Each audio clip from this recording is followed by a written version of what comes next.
Amigos, ya nos encontramos en el set de entrevista para conversar amenamente con nuestro invitado del día de hoy. Él es Manuel Cabrera Alcalá, quien es antropólogo egresado de la Universidad Central de Venezuela, además etnohistoriador, ¿no? Su perfil es algo amplio, quiero dar una breve introducción. Es magíster en etnología por la Universidad de los Andes, doctorado en antropología social y cultural de la Universidad Autónoma de Barcelona, España. Actualmente se dedica al estudio antropológico, etnohistórico y a la antropología audiovisual, realizando y dirigiendo documentales etnográficos de difusión en televisoras a nivel nacional. Además es un reconocido investigador y hoy nos acompaña para conversar acerca de distintos aspectos de nuestra cultura como venezolanos, como marineses y como ciudadanos de este mundo, ¿no? Que tenemos todos los días que aprender algo nuevo de nuestra cultura. Bienvenido, gracias por venir. Gracias, maravilloso, gracias por las flores. Estamos aquí aprovechando tu visita a Barinas, ¿no? Y a propósito de ese estudio de la cultura que como antropólogo y tu especialidad en etnohistoriador, queremos que nos des una especie de bagaje cultural de lo que ha sido el desarrollo del ser humano en Venezuela, ¿no? Cómo la sociedad nos ha venido llevando a lo que somos hoy en día. Bueno, saludos a todos. ¿Por qué cámara estoy saliendo? Por esta. De alguna manera podemos decir algo. El venezolano, que como gentilicio es muy nuevo, es desde que nos pusieron Venezuela impuesto desde Europa como nombre, los hombres y mujeres han estado en Venezuela desde mucho más tiempo de lo que la historia oficial o académica dice. O sea, podemos pensar en que la historia oficial nos da unos 8.000 años por aquí. Otros arqueólogos, otros estudiosos, como el arqueólogo Cruchen, habla a veces de 70.000 años. Es probable que sean 70.000 años, no hay problema. Lo importante es que tenemos tanto tiempo por aquí que nos conocemos el país. Somos el resultado de algo mucho más que lo africano, lo americano y lo europeo. ¿Qué es ese mestizaje? Porque aquí ha venido todo el mundo. ¿No? O sea, aquí ahora llegaron chinos, iraníes, bielorrusos, todo el mundo vive aquí. Tenemos la colonia portuguesa más grande fuera de Portugal después de Brasil. Somos un país totalmente mezclado en ese sentido, ¿no? Somos una sociedad que tiene varias sociedades adentro. De alguna manera, hablar del barinés es también hablar de una sociedad que es un punto de cruce, igual que esa gran redoma que está al entrar de la autopista José Antonio Páez. Barinas siempre ha sido eso, un lugar donde pegan muchos caminos, caminos del llano, caminos que vienen de Apure, caminos que vienen de Colombia, caminos que vienen de los Andes o caminos que vienen del centro del país en ruta. O sea, que de alguna manera, por eso Barinas también ha sido tan prolija desde el punto de vista cultural. No solo cultural de la sociedad, sino también cultural del hombre culto. Barinas ha sido generadora de hombres cultos. ¿Qué aspectos fundamentales puedes destacar del barinés como tal? ¿Cuál ha sido ese aporte a la cultura venezolana? Grandes artistas, grandes pensadores, grandes políticos. Hugo Chávez. Ahora, ¿qué podríamos hablar de Barinas en ese contexto? Nosotros podemos pensar que la historia barinesa le permite ser una catapulta al país. Eso siempre ha sido, lo fue así con la producción de tabaco, la producción de café, la producción de cuero, la producción ganadera. Hoy en día tenemos el municipio ganadero con mayor producción de ganado. Pero también Barinas tiene una memoria anterior. Barinas formó parte del Gran Estado de los Andes, por ejemplo. O sea que Barinas también es andina. Tratar de reducir a Barinas a lo que uno ve más rápido, que es un montón de llano, no tiene sentido.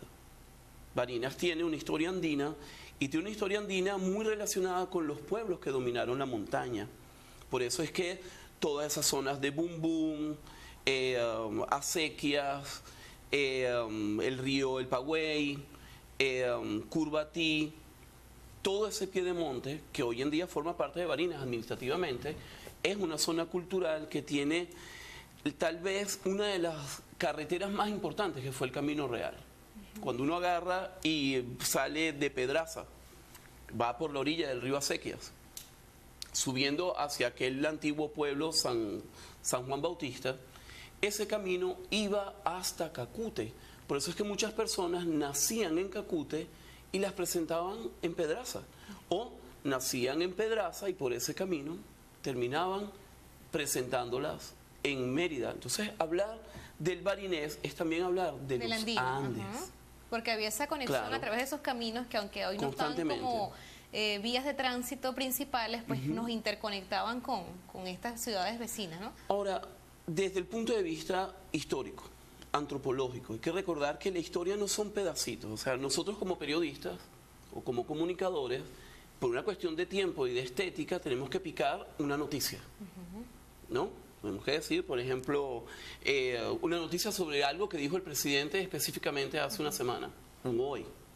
Pero de igual manera, el mandato del presidente Maduro, por ejemplo, tiene ya todos los años en que él ha estado allí. Y si revisamos la trayectoria política del presidente Maduro, lo vemos haciendo política desde muy joven. Igual es el país. Tiempo, ¿no? Sucede todo el tiempo. Lo que pasa es que la gente se queda dormida y cree que cuando durmió vino otro día, pero en realidad el tiempo sigue corriendo. Igual pasa con las sociedades.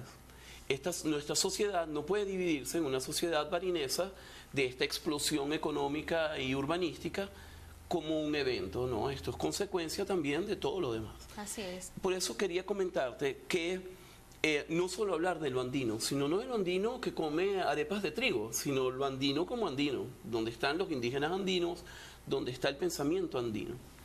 Hay en esta carretera, que te digo, hoy en día no es más que un camino de tierra.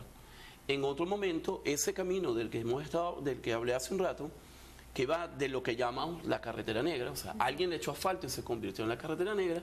De esa carretera negra hacia arriba hay unos yacimientos arqueológicos maravillosos que el barinés debe comprender. Ese camino es tan impresionante que tiene adentro estructuras piramidales, tiene los campesinos, cada vez que están sembrando algo, sacan y sacan y sacan material arqueológico, porque allí vivió y por allí rodó un gentío. Hay zonas que pueden tener 20 estaciones petroglíficas. Una estación petroglífica es una gran piedra tallada y pueden haber 20 petroglifos juntos. Y eso está allí. Eso está allí tirado, ¿ok?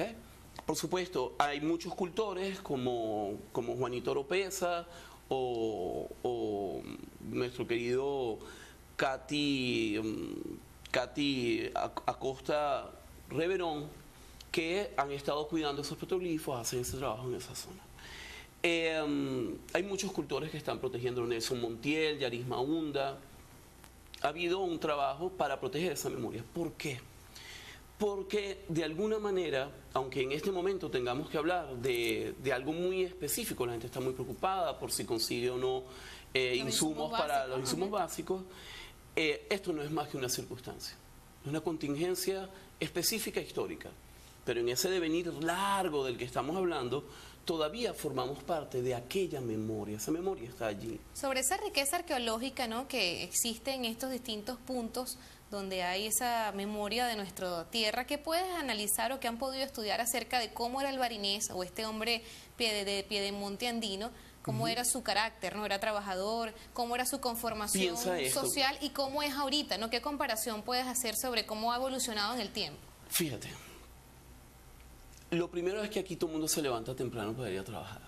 Eso ha pasado siempre. ¿Eso está registrado allí? Eso está registrado allí. Por ejemplo, nosotros tenemos calzadas, camellones, gente que agarró y echó tierra para que cuando se inundara el llano, poder seguir caminando por el llano y transportar cacería o tropas para defender un territorio o sencillamente para no mojarse los pies, no se los comieran los caimanes o los caribes.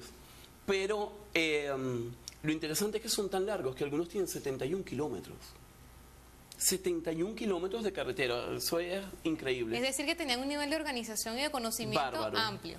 Entonces, donde hoy en día se encuentra la Piedra del General, por ejemplo, esos son unos grandes camellones, unos grandes montículos hechos artificialmente por nuestros indígenas que pueden tener 1000 años.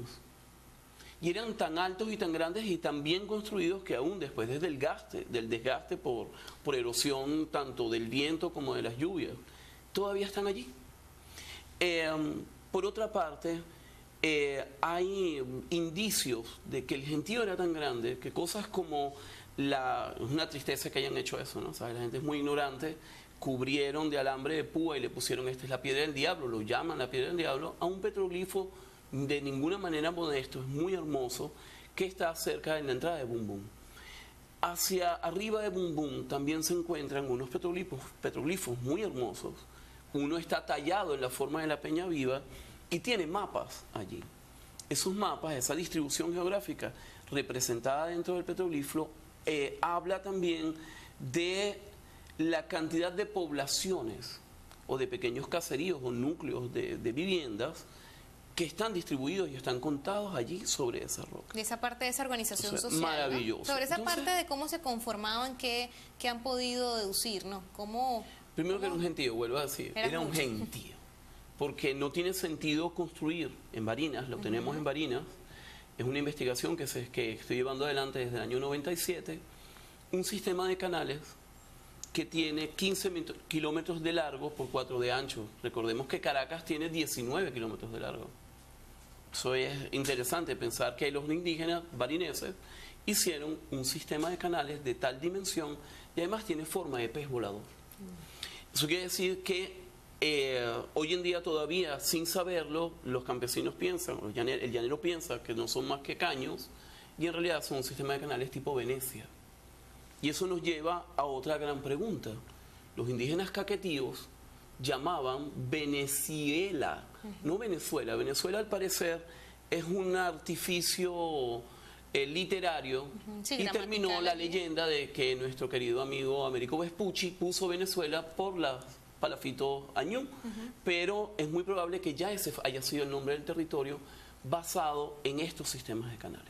Que tenía un porqué, ¿no? Tenía un porqué y lo más seguro haya sido la recreación en una gran sequía que hubo aquí por el Pleistoceno. Se quedó congelada el agua en las puntas de los Andes, no hubo agua, no hubo disponibilidad de agua, estaba congelada y nuestros indígenas hicieron este sistema para criar cachamas, era piscicultura. Todavía hoy en día eso está lleno de cachamas. Un nivel de organización y de inteligencia bestial, admirable. para poder alimentar. Hoy en día existe una preocupación por el tema del interés de los jóvenes o de las nuevas generaciones en lo que es la historia y esa participación activa de la juventud que en otros años o otrora era por el sentir del pueblo, ¿no? Por las preocupaciones reales de una sociedad, pero que hoy en día por el tema de la tecnología o la incorporación de elementos de otras culturas, pues se ha tergiversado, ¿no? Y cada vez pues el interés de los jóvenes va en las redes sociales, en un uso un poco banal, ¿no? O el tema de la música, el tema de la moda, muy alejado a lo que es la memoria histórica de nuestro país y el desarrollo de una sociedad. ¿Qué apreciación tienes tú al respecto en tu espacio o tu tribuna como docente? Fíjate, yo soy optimista siempre. La juventud es el espacio que la sociedad da para su perfeccionamiento. Por supuesto, necesitan esa memoria para saber qué es lo que van a perfeccionar. La educación puede ser un espacio, conversábamos durante el break, que permita que aquel que está aprendiendo descubra quién es, qué significa lo que está sucediendo y cuál es su rol dentro de la constelación de la sociedad. O sea, ¿quién es él dentro de la sociedad? Puede descubrir que es un dominado o un esclavo o que es un liberador o que es un opresor. Puede descubrir esos roles. Su rol. O puede también descubrir que puede ser un líder para cambiar su sociedad. Ahora, nuestros jóvenes tienen un cambio evolutivo muy importante, que es el uso de las tecnologías, tecnologías de información y comunicación y otras tecnologías. En ese sentido, fue acertado la alfabetización tecnológica que se hizo a través de los infocentros, que se hizo a través de la dotación de las canaimitas. ¿Por qué? Porque le permitimos a una generación, o a dos generaciones, porque ya está entrando una nueva, Sí. Tomar esa herramienta. Es como cuando la humanidad tomó el fuego como herramienta o la piedra como herramienta. Mira por dónde vamos, ya estamos tirando trozos de planeta hacia Marte. Y el venezolano, de alguna manera, esta incorporación de la tecnología, esa visión que tuvo el comandante Chávez en ese momento, hace que seamos testigos muy pronto de ese cambio. de ese cambio. Y Eso va a ser fabuloso. Y es que estamos en esta brecha, ¿no? Porque como tú lo decías, hace 2 generaciones o hace una generación atrás, pues el uso, por ejemplo, de la computadora estaba destinado exclusivamente a la transcripción de datos o a una investigación en internet muy sencilla. Pero ahora, pues, ¿cuál sería el rol, cuál debe ser el rol de estas nuevas generaciones que tienen la oportunidad y responsabilidad de asumir ese cambio de actitud, ¿no? Porque de aquí a unos 10, 15 años, pues ya los jóvenes tendrán otra visión de lo que es la tecnología, porque ya será normal. El país, van a ser unos viejos que controlan el país. Ya será algo muy normal, claro, ¿no? Para los que vienen creciendo, el uso de la tecnología no es el caso de nosotros que estamos, pues, aprendiendo, ¿no? De estas cosas novedosas. Fíjate, por ejemplo, una de las maravillas de la tecnología, en el caso telemático, bien sean las computadoras, las redes sociales, es que permite que una información se mueva muy rápido. También puede permitir que esa información, siendo veraz o falsa, tenga unas consecuencias. Pero también se puede trabajar sobre informaciones que no tienen por qué ser de contenido político, pero sí pueden ser de contenidos de memoria. ¿Por qué de la memoria? La memoria, al contrario de lo que la gente piensa, no es un recuerdo. La memoria es ese recuerdo que está tan atrás que le da sentido a todos los demás recuerdos. Es la clave. Es como cuando uno entierra un tesoro. Es la pista, ¿no? Es una pista. Uno entierra un tesoro, hace un mapa del tesoro, se le pierde el mapa y tiene que deducir el tesoro para encontrar. La memoria es la llave que nos permite encontrar el tesoro. Nos da la oportunidad de volver a encontrar el tesoro. Por eso es que recuerdo es volver a pasar por el corazón. Recardio, yo recuerdo, vuelvo a pasar por el cardio, por el corazón. Entonces, cuando la memoria nos permite que el recuerdo active nuestro corazón, empezamos a ponerle emoción a eso que recordamos. Así es. Entonces, los datos históricos del país dejan de ser solo la historia de unos burgueses militares que liberaron el país y se quedaron con el coroto. No, empieza a ser la historia de unas personas que liberaron el país, que tenían un proyecto de país, y uno empieza a decir, pero es que esto pasó en Barinas, yo viví en esta calle fue un campo de batalla alguna vez. O sea, empieza a ver esa emoción. Ahora, eso sí nos quedamos en la memoria republicana. Pero cuando la memoria nos dice, eso que hablábamos en el segmento anterior, que los indígenas barineses hacían semejantes estructuras, el barinés actual está en total capacidad, con la tecnología actual, de hacer estructuras aún más increíbles. De eso y más. Así que es la pregunta, ¿no? ¿Cómo en ese tiempo se lograba? ¿Por qué en estos momentos no lo hemos conseguido? Ese nivel de conocimiento, ¿no? Por alienación. Pero no es culpa de los muchachos. Nosotros estamos aquí, nosotros dos hablando de la memoria de Barinas, y estamos disfrazados de gringos. ¿Me explico? Yo no tengo nada hecho en el país encima. Estamos disfrazados de gringos hablando como europeos o como occidentales. Sí, que la cultura va asumiendo otras cosas, porque la globalización es un hecho también avasallante. De hecho, los propios muchachos verán cómo rompen esa globalización y vuelven a rescatar. No a ser fundamentalistas, porque sí, nosotros necesitamos volver a la fundación del país. No vestirnos como en un principio con guayuco. Con guayuco, pero no tiene sentido, por ejemplo, que el barinés con este solazo use una gorra de beisbolero cuando podríamos usar sombrero, que es lo que usábamos antes.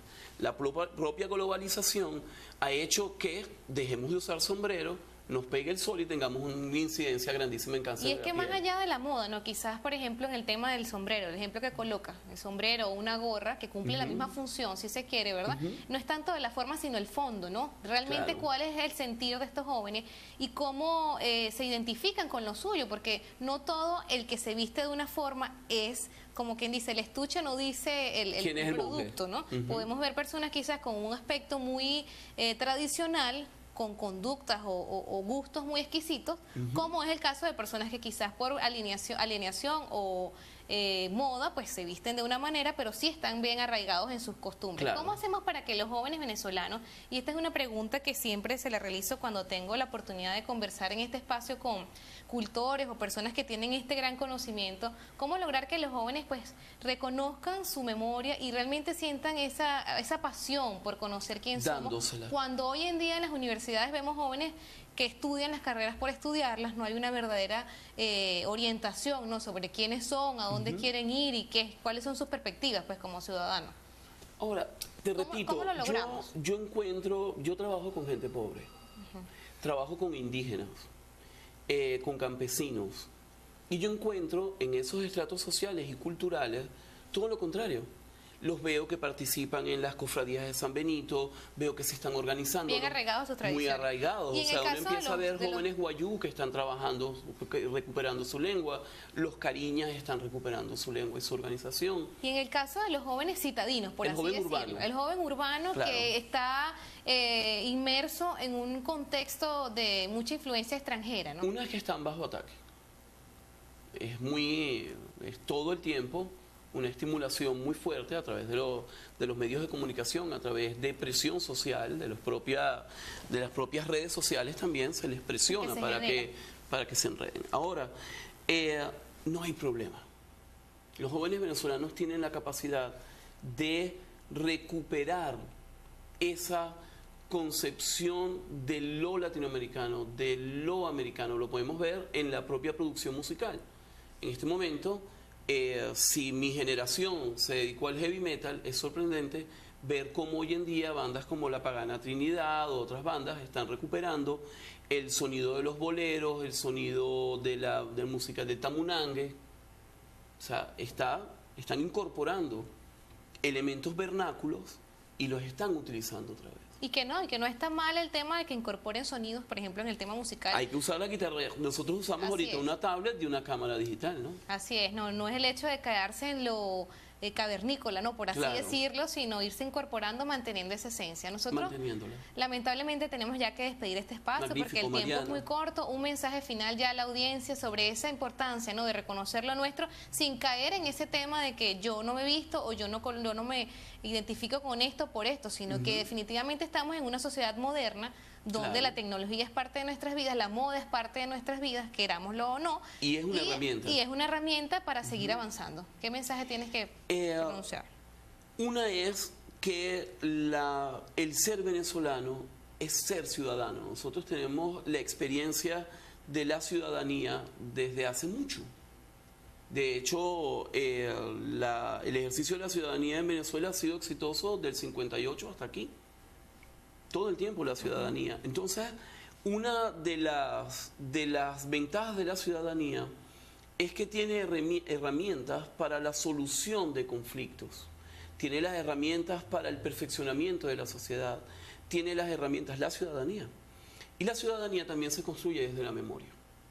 Si nosotros no sabemos quiénes somos ni de qué tipo de ciudadanía vamos a hacer, entonces mi recomendación a la audiencia y a todo aquel que vaya a ver algo de esto es que se pongan a leer historia, que entiendan quiénes son los protagonistas de hoy, quiénes son los protagonistas de ayer y por qué ha sido así, para poder proyectarse hacia el futuro como una sociedad equilibrada y justa. Así es, gracias Manuel por tu Gracias, tiempo, Mariana, por tu suerte. conocimiento. Nosotros Placer. esperamos que esta entrevista haya sido de su agrado. Nos despedimos hasta mañana, donde estaremos en otro encuentro aquí en Telellano Noticias.